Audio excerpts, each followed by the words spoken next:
तो यार इतना सब कुछ पढ़ लेने के बाद जो आवाज़ें तुम्हें अभी आ रही हैं, क्या उनके पीछे का कारण पता है तुम्हें? ये वाली, यही।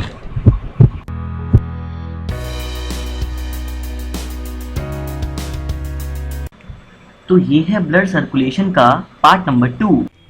तो यार अब अपन देखते हैं कि हार्ट अपना काम कैसे करता है, खून को इधर उधर कैसे भेजता है।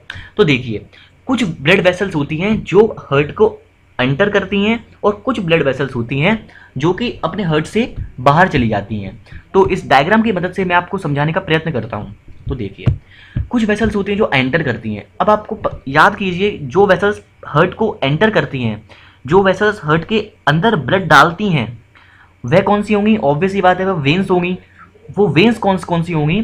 तो उन वेन्स का नाम है सुपीरियर वेना कावा और इन्फीरियर वेना कावा। ठीक है, या फिर उनको अपन anterior vena cava, superior vena cava को अपन एंटीरियर वेना कावा भी बोलते हैं, और इन्फीरियर वेना कावा को अपन पोस्टीरियर वेना कावा ही बोलते हैं। ये सेम चीज़ है। तो एंटीरियर वेना कावा जो होती है ना, ये जितना भी डीऑक्सीजनेटेड खून होता है, जिसमें ऑक्सीजन की मात्रा कम होती है, उसको लाती हैं कहाँ से? बॉडी के ऊपरी हिस्सों से। बॉडी के ऊपरी हिस्से कौन से हैं? अपना हेड हो गया, नेक हो गई, चेस्ट हो गया, रिप्स हो गई। यहाँ से जो ब्लड आएगा ना, वह सुपीरियर वेना कावा के थ्रू घुस जाएगा अपना, कहाँ? राइट ऑरिकल में। ओके, ये याद रखना। और पोस्टीरियर वेना कावा, ये जो देख रहे हो, इन्फीरियर वेना कावा फिर पोस्टीरियर वेना कावा, इधर कहाँ आता है? कहाँ से आता है खून? इधर खून आता है अपना, जो बॉडी के निचले पार्ट्स होते हैं, जैसे कि अपना इंटेस्टाइन हो गई, स्टोमक हो गया, लार्ज इंटेस्टाइन, स्मॉल इंटेस्टाइन, जितनी भी इंटेस्टाइन्स हैं, और जितने भी पैनक्रियाज, जितने भी पार्ट्स हैं बॉडी के नीचे, मतलब हार्ट के नीचे, वहाँ वहाँ से खून आता है एक कॉमन वेन में, जिसका नाम है इन्फीरियर वेना कावा। समझ रहे हो आप? अब ये मत समझ लेना कि ये दोनों अलग अलग हैं, ये दोनों एक ही हैं। इसका नाम वेना कावा है और इसका भी नाम वेना कावा है, लेकिन ये बटी हुई हैं। ठीक है, ये सुपीरियर है और ये इन्फीरियर है। ये दोनों वेन्स कहाँ मिलती हैं पता है आपको? ये मिलती हैं राइट ऑरिकल में। ठीक है, अब मैं क्या बोल रहा हूँ, ये ऑरिकल वेंट्रिकल, तो समझिए। ह्यूमन हार्ट में 4 चैम्बर्स होते हैं, सबको पता होगा, बचपन से पढ़ते आ रहे होगा। ह्यूमन हार्ट में 4 चैम्बर्स होते हैं, कौन कौन से? Right auricle, left ventricle, right auricle, right ventricle, left auricle और लेफ्ट वेंट्रिकल। अब आप सोच रहे होंगे कि अनुज, ये तो नहीं है, ये तो लेफ्ट वेंट्रिकल नहीं है, ये राइट वेंट्रिकल नहीं है, हमें तो कुछ और ही दिख रहा है। जो राइट है वो लेफ्ट दिख रही है, और जो लेफ्ट है वो राइट दिख रही है। अब समझिए, जब आप देखते हो ना किसी चीज़ को, ह्यूमन एनाटॉमी में आप किसी भी पार्ट को देखते हो, चाहे वो किडनी हो, लंग्स हो, कुछ भी हो, जो आपका लेफ्ट होता है ना, वो राइट बन जाता है, और जो राइट होता है वो लेफ्ट बन जाता है। ठीक है, ये रूल है, बहुत ही सिंपल सा कंसेप्ट है, याद रखना। तो पूरी बॉडी से डीऑक्सीजनेटेड खून आ रहा है, जिसमें ऑक्सीजन की मात्रा कम है। कहाँ पर आ रहा है? ये राइट ऑरिकल में आ रहा है। ठीक है, ओके। फिर राइट ऑरिकल से आपको क्या लगता है, अब इसके पास क्या तरीका है जाने का, कहीं और जाने का? सिंपल सी बात है, राइट ऑरिकल में आया है कोई चीज़, तो अब राइट वेंट्रिकल में जाएगी। राइट वेंट्रिकल में कब जाएगी? जब ये जो ट्राइकस्पिड वाल्व है ना, ये देख रहे हो, ट्राइकस्पिड वाल्व, यहाँ पर ये जो यहाँ पर एक्चुअली डायग्राम गलत है, डायग्राम में 2 कस्प दिखा रखी हैं, लेकिन ये जो होती है ना, ये 3 कस्प होती हैं। यहाँ पर 3 होती हैं। तो ये जब ओपन होती है ना, तो राइट ऑरिकल से राइट वेंट्रिकल में खून जाता है, और जैसे ही राइट वेंट्रिकल में जाता है, जैसे ही खून राइट वेंट्रिकल में जाएगा, वैसे ही वाल्व बंद हो जाती हैं। तो फिर खून तो ना तो खून राइट वेंट्रिकल का ऊपर जा पाएगा, और ना ही फिर राइट ऑरिकल का नीचे आ पाएगा, जब तक कि ये ट्राइकस्पिड वाल्व खुल नहीं जाती। ठीक है, समझ रहे हो? और इसी से आवाज़ रिलेटेड होती है, मैं आपको आगे बताऊंगा। ठीक है, अब राइट वेंट्रिकल में खून आ चुका है। राइट वेंट्रिकल से आपको क्या लगता है क्या होगा? सिंपल सी बात है, ये जो पल्मोनरी आर्टरी देख रहे हो ना आप, ये पल्मोनरी आर्टरी, पल्मोनरी शब्द का मतलब होता है फुसफुस। फुसफुस यानी कि फेफड़ों से रिलेटेड है, लंग्स से रिलेटेड है पल्मोनरी वर्ड। तो ये जो देख रहे हो ना पल्मोनरी वाल्व, इसको अपन सेमी ल्यूनर वाल्व भी बोलते हैं, क्योंकि ये जो देख रहे हो आपको कैसा दिख रहा है, ये चांद जैसा दिख रहा है, आधे चांद जैसा, आधा चंदा मामा है ये, तो इसीलिए इसको अपन सेमी ल्यूनर वाल्व भी बोल देते हैं। तो जो खून है वो राइट वेंट्रिकल से कहाँ गया? पल्मोनरी आर्टरी में गया। किसके थ्रू? पल्मोनरी वाल्व के थ्रू। ठीक है, पल्मोनरी वाल्व के थ्रू पल्मोनरी आर्टरी में चला गया। अभी ये जो है ना, आपको एक बात तो पता ही होगी कि जो खून आ रहा है वो डीऑक्सीजनेटेड है, मतलब इसमें ऑक्सीजन नहीं है। तो आपको क्या लगता है, जो पल्मोनरी आर्टरी है वो कहाँ जाएगी? अब कहाँ जाएगी सोचिए? ये जाएगी अपने लंग्स में, फुसफुस यानी कि फेफड़ों में जाएगी ये। ठीक है, कहाँ जाएगी? लंग्स। लंग्स में क्या होगा, ये जो डीऑक्सीजनेटेड ब्लड है जिसमें ऑक्सीजन की मात्रा कम है, वहां पर इसको ऑक्सीजनेटेड ब्लड बना दिया जाएगा, क्योंकि लंग्स का काम क्या होता है, प्योरिफिकेशन ऑफ ब्लड। ठीक है, ओके, इतना समझ में आ गया कि एंटीरियर वेना कावा और पोस्टीरियर वेना कावा से जो खून है वो आ रहा है अपना राइट ऑरिकल में, राइट ऑरिकल से जाया राइट वेंट्रिकल में ट्राइकस्पिड वाल्व के थ्रू, राइट वेंट्रिकल से बाइकस ये पल्मोनरी वाल्व के थ्रू पल्मोनरी आर्टरी में गया, पल्मोनरी आर्टरी से लंग्स में चला गया, किसके लिए, फेफड़ों में, फुसफुस में, किस लिए गया, क्योंकि ये डीऑक्सीजनेटेड था, अब इसको ऑक्सीजनेटेड होना पड़ेगा। तो फिर ऑक्सीजनेटेड ब्लड लंग्स से कहाँ आएगा, पल्मोनरी वेन में, पल्मोनरी वेन में आ गया, मान लीजिए आ गया, बोलो आ गया, ठीक है। अब ये कहाँ जाएगा, आपको क्या लगता है, ऑब्वियस सी बात है ये लेफ्ट ऑरिकल में जाएगा, लेफ्ट ऑरिकल में जैसे ही गया वैसे ही ये वाल्व ओपन हो जाती हैं, जो देखो मिट्रल वाल्व, इसको बोलते हैं अपन मिट्रल वाल्व, या फिर इसको बाइकस्पिड भी बोलते हैं, क्योंकि यहाँ पर दो कस्प होते हैं, क्या होते हैं, दो कस्प होते हैं, इसीलिए इस वाल्व को अपन मिट्रल वाल्व को बाइकस्पिड भी बोल देते हैं, याद रखना। जब बाइकस्पिड वाल्व ओपन हो जाएंगी तो जो खून है लेफ्ट ऑरिकल से वो जाएगा कहाँ, लेफ्ट वेंट्रिकल में, ठीक है, चला गया।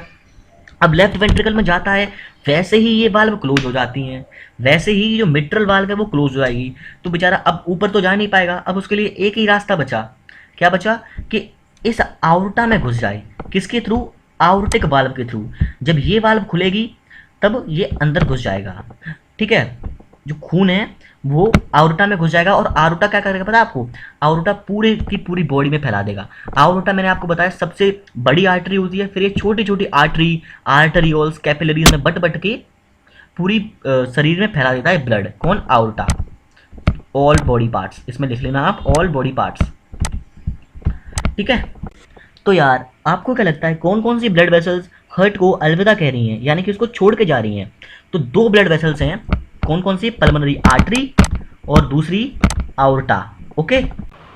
तो यार इतना सब कुछ पढ़ लेने के बाद जो आवाज़ें तुम्हें अभी आ रही हैं, क्या उनके पीछे का कारण पता है तुम्हें, ये वाली, यही तुम्हें दो साउंड सुनाई दे रही होंगी, ये वाली लब डब, ठीक है। तो इन साउंड्स के पीछे का कारण होता है ट्राइकस्पिड और मिट्रल वाल्व, आउटिक और पल्मोनरी वाल्व के क्लोजर का असर। तो जैसा कि हम लोग जान चुके हैं कि ये वाली जो वाल्व होती है, जो मेरा कर्सर घूम रहा है यहाँ पर, 1 मिनट, ये वाली जो वाल्व होती है इसको बोलते हैं अपन ट्राइकस्पिड वाल्व, ये होती है पल्मोनरी वाल्व, ये होती है आउटिक वाल्व, और ये होती है अपनी बाइकस्पिड वाल्व। तो हर्ट में दो साउंड होती हैं, आपको पता ही होगा, आप खुद भी महसूस कर सकते हो, लब और डब। तो लब साउंड जब आती है जब ट्राइकस्पिड और मिट्रल वाल्व बंद हो जाती हैं, ये वाली वाल्व दो है ना, ये वाली और ये वाली, ये दोनों वाल्व्स जब बंद हो जाती हैं तब हमें आती है लब साउंड, ठीक है। और डब साउंड तब आती है हमें हर्ट की जब आउर्टिक और पल्मोनरी वाल्व क्लोज हो जाती हैं, ये वाली और ये वाली, ठीक है। तो ये साथ साथ होती हैं, ये वाली दोनों साथ होंगी और ये वाली दोनों साथ होंगी, ठीक है, समझ में आ रहा हो तुम्हें। और लब को हम बोलते हैं S1 मतलब सिस्टोल 1, और डब को बोलते हैं हम S2 यानी कि सिस्टोल 2। तो एक बार इसी पूरे प्रोसेस को मैं तुम लोगों को अपने वाले डायग्राम से समझाता हूँ। ये देख रहे हो, ये है सुपीरियर वेना कावा, ये है inferior vena cava. Superior vena कावा से खून आ रहा है डीऑक्सीजनेटेड, कहाँ कहाँ से, हर्ट के ऊपर वाले हिस्सों से, मुंह, नेक, चेस्ट, रिब्स, ठीक है। ये आया कहाँ, इसने अपना खून डाला कहाँ, राइट ऑरिकल में, और इसने भी अपना खून कहाँ डाला, इंफीरियर वेना कावा ने, इंफीरियर वेना कावा ने भी डाला अपना राइट ऑरिकल में। राइट ऑरिकल में जैसे ही आया वैसे ही जो देख रहे हो ग्रीन कलर में डिनोटेड है, ग्रीन कलर में डिनोटेड वाल्व यानी कि ट्राइकस्पिड वाल्व ओपन हो जाती हैं। जैसे ही ट्राइकस्पिड वाल्व ओपन होती हैं तो जो खून है वो राइट ऑरिकल से कहाँ आ जाएगा, राइट वेंट्रिकल में। अब राइट वेंट्रिकल से खून क्या करेगा, अब यार ये तो बंद हो चुकी हैं, ट्राइकस्पिड वाल्व बंद हो जाएंगी, बेचारा ऊपर नहीं जा पाएगा, तो उसको क्या होगा, ऊपर नहीं जा पाएगा तो ये चला जाएगा कहाँ, सेमी ल्यूनर वाल्व्स। ये देख रहे हो सेमी ल्यूनर वाल्व्स, जिनको अपन पल्मोनरी वाल्व बोल रहे थे उस वाले डायग्राम में। तो सेमी ल्यूनर वाल्व खुलेंगी और जैसे ही वे खुलेंगी वैसे ही लेफ्ट पल्मोनरी आर्टरी में खून चला जाएगा। लेफ्ट पल्मोनरी आर्टरी से कहाँ जाएगा, सीधा लंग्स में। लंग्स में क्यों जाएगा, क्योंकि भैया खून डीऑक्सीजनेटेड था, उसमें ऑक्सीजन की मात्रा कम थी, उसमें हमें ऑक्सीजन देना है क्योंकि पूरी बॉडी को ऑक्सीजन ही चाहिए ना। और ऑक्सीजन कैसे जाएगा ऑक्सीजन, खून के माध्यम से। ठीक है। तो इसी प्रकार लंग्स में अभी खून जा चुका है। लंग्स से खून कैसा आएगा, जिसमें ऑक्सीजन होगी, ऑक्सीजनेटेड ब्लड आएगा, ठीक है। तो बस लेफ्ट पल्मोनरी वेन और राइट पल्मोनरी वेन से ऑक्सीजनेटेड खून आएगा। ये कहाँ जाएगा, ये जाएगा भैया लेफ्ट ऑरिकल में। लेफ्ट ऑरिकल से खून कहाँ जाएगा, बाइकस्पिड वाल्व खुलेंगी, जाएगा लेफ्ट वेंट्रिकल में। लेफ्ट वेंट्रिकल से कहाँ जाएगा, ये जो देख रहे हो सेमिल्यूनर वाल्व्स ऑफ आउटा, ये खुलेंगी, ये जाएगा आउटा में। और आउटा से ऑक्सीजनेटेड जो ब्लड है वह पूरी की पूरी बॉडी है, जितनी भी अपनी बॉडी है, चाहे ऊपर का हिस्सा हो चाहे नीचे का हिस्सा हो, आउटा से ही वाल्व्स निकल, आउटा से ही वेसल्स निकलेंगी और पूरी बॉडी में फैली होती हैं आर्टरीज के रूप में। तो यार तुम्हें नहीं लगता कि हार्ट इतने सारे ब्लड से डील करता है, लेकिन उसके लिए जो ब्लड है, खुद का जो ब्लड है, वो कहाँ से आता है? वो जो होता है ना, वो बहुत ही कम होता है। It's like a bank cashier. जो बैंक में जो बंदा बैठा होता है वह रोज करोड़ों लाखों करोड़ों रुपए से डील करता है, लेकिन बेचारे की सैलरी कितनी होती है, 30-35-40 हज़ार या फिर हार्डली 60,000।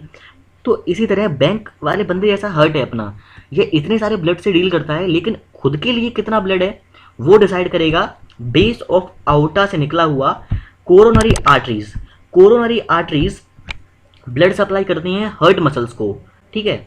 और जो कोरोनरी वेन्स देख रहे हो ना, राइट कोरोनरी वेन और लेफ्ट कोरोनरी वेन, ये ब्लड को लेती हैं हार्ट से और कहाँ डालती हैं, राइट ऑरिकल में, ठीक है। फिर वही होता है, राइट ऑरिकल से राइट वेंट्रिकल, फिर ये पल्मोनरी आर्टरी, फिर ये चलता रहता है ये प्रोसेस, ओके। अब जब भी कोरोनरी आर्टरी में डिफेक्शन होता है, कोरोनरी आर्टरी खराब हो जाती है, तो क्या होगा तुम्हें पता है, उस हार्ट के एरिया पर खून की सप्लाई बहुत कम हो गई। अब जैसे ही खून की सप्लाई कम होगी तो बेचारा हार्ट कैसे पंप करेगा, हार्ट पंप नहीं कर पाता, तो इसी को बोलते हैं अपन मायोकार्डियल इन्फारेक्शन, यानी कि हार्ट अटैक। इन पॉपुलर लैंग्वेज बोलें तो अपन इसको हार्ट अटैक बोलते हैं, ठीक है। और यदि ये कोरोनरी वेन और कोरोनरी आर्टरी ये इनसफिशिएंट सप्लाई करती हैं ब्लड, मतलब खून करेंगी लेकिन इतना ज़्यादा नहीं करेंगी, इनसफिशिएंट सप्लाई ऑफ ब्लड होती है, तो पता है क्या होता है, फिर होता है तुम्हें एंगीना पेक्टोरिस। ये जो नाम आ रहा है ना आपकी स्क्रीन पर, एंगीना पेक्टोरिस, ये insufficient supply of blood due to coronary veins and arteries के कारण होता है, ठीक है। तो यार अभी तक के डिस्कशन से क्या कंक्लूजन निकला है, कंक्लूजन ये निकलता है कि जो ब्लड होता है ना, ब्लड की एक एक बूंद एक फुल राउंड कंप्लीट करने से पहले हार्ट का 2 बार चक्कर लगा देती है, हार्ट के 2 बार चक्कर लगाती है। कैसे लगाती है वो समझाता हूँ मैं आपको। जो राइट ऑरिकल और राइट वेंट्रिकल से जो खून आया वह कहाँ गया था, पल्मोनरी आर्टरी में। पल्मोनरी आर्टरी में फिर वह कहाँ गया, लंग्स में गया प्योरीफाई होने के लिए। लंग्स से क्या हुआ, फिर से वो खून आया, फिर से वह खून किस में आया, लेफ्ट ऑरिकल और लेफ्ट वेंट्रिकल में। इसीलिए ये जो सर्कुलेशन है ना ब्लड का, ये 2 बार हो रहा है अपने हार्ट से, ठीक है। और यही रीजन है कि ह्यूमंस में जो सर्कुलेशन होती है, ब्लड सर्कुलेशन, इसको अपन बोलते हैं क्या, डबल सर्कुलेशन। क्या बोलते हैं, डबल सर्कुलेशन। तो मेरे भाई वीडियो ऑलरेडी काफ़ी लंबी हो चुकी है, तो ठीक है अब जाओ, हाँ पढ़ लो थोड़ी बहुत, अब किताब से ही पढ़ लो, बहुत होगी।